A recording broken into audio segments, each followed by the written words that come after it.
so great to be with you for our final bake of this week. Now we know that because it's Easter Sunday, you may be wanting to get out and do things with your family. So we've got a really short one that's just going to make you some tasty treats to get you through the rest of the day, as if you don't have enough chocolate already.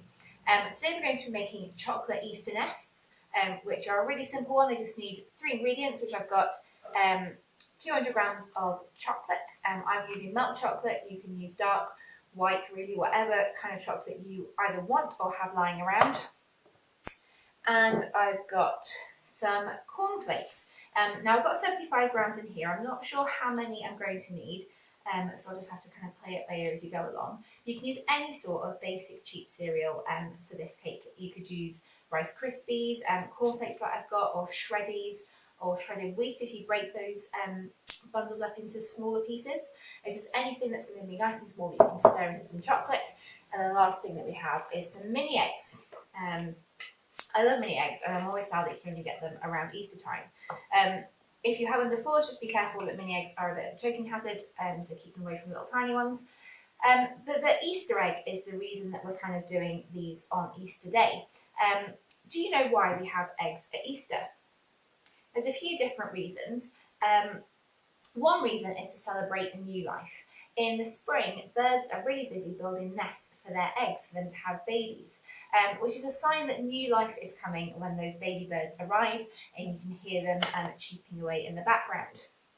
And at Easter, we're celebrating that after the dark sadness of dying, which we thought about on Good Friday, Jesus came back to life again. It wasn't the end of the story, and we can celebrate that new life with him.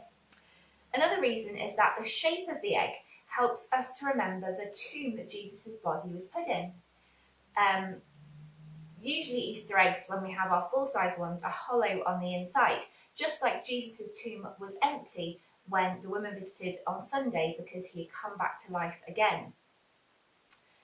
So our eggs remind us of that good news, that new life is coming, the tomb is empty, and Jesus is alive. So what better way to celebrate with our baking on Easter Sunday? So it's going to be really simple in terms of equipment again today as well.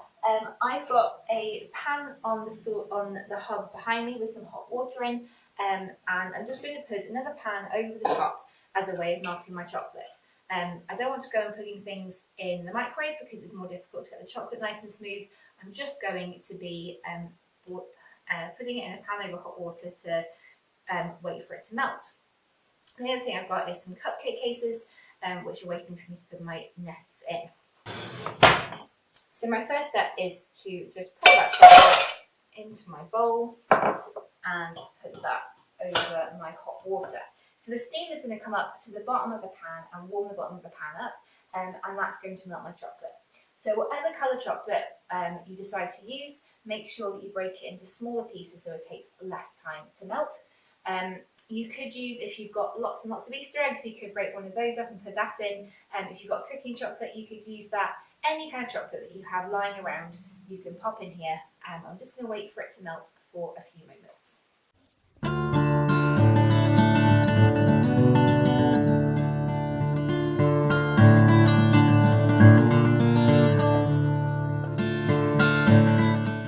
Okay then, so once my chocolate is nice and melted and smooth with no lumps in it, we're ready to add in the cornflakes. Now I'm not going to use a separate pan for this because my pan is big enough, I think, to add the cornflakes in, so I don't need a separate mixing bowl, which would be great to help with the washing up. So I've got my cornflakes ready in a bowl. I'm just going to add a little bit at a time to make sure that all the cornflakes are covered and there's no bits left. I don't want to put too many cornflakes in or the chocolate won't cover it all. So I'll start off with a bigger bit, make sure that all stirs in.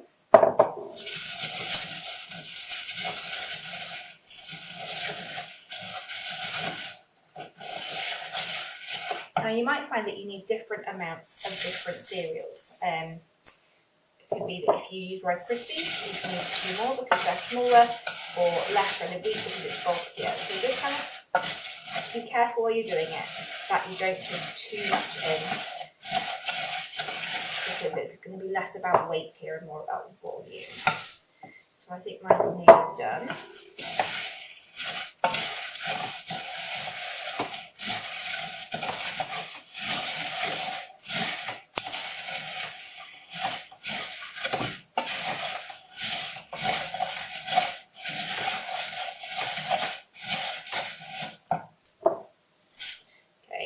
about get all of mine in, but only because there's a tiny bit of chocolate left that can absorb them.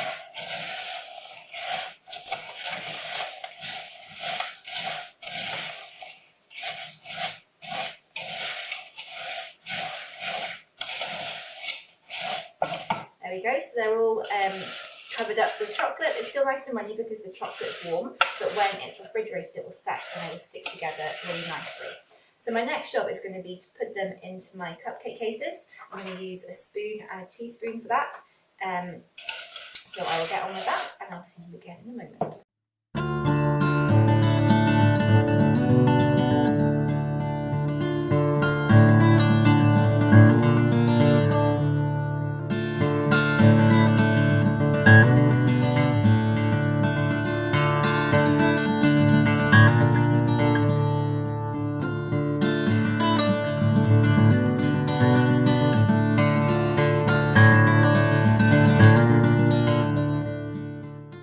So I've managed to get 10 cupcakes out of those with about a couple of tablespoons in each. So the last thing that I need to do is put some mini eggs onto each one.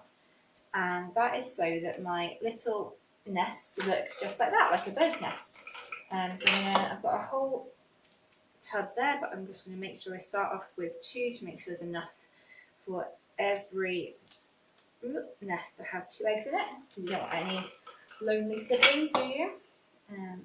So there we go. So my last nest was a little bit on the small side, but I can live with that. I'll just make sure I give it to a small person and that will be fine. So there we are. I've got a few eggs left over, so I can just go through and put 3 eggs into all the cases, or as many as I can manage. Now, I'm quite a perfectionist, so I like doing different colours in, but it doesn't really matter. Just do it however you would like to. So 1, 2, 3. There we are. So I'm going to pop those in the fridge and they're going to set for a couple of hours, and then they will hopefully be nicely stuck together and they'll be a nice treat on this Easter afternoon. So I hope you've enjoyed your time with us. It's been really great spending every day with you. Please let us know how you got on with your recipes. I'd love to see any pictures that you have of the bakes that you've made.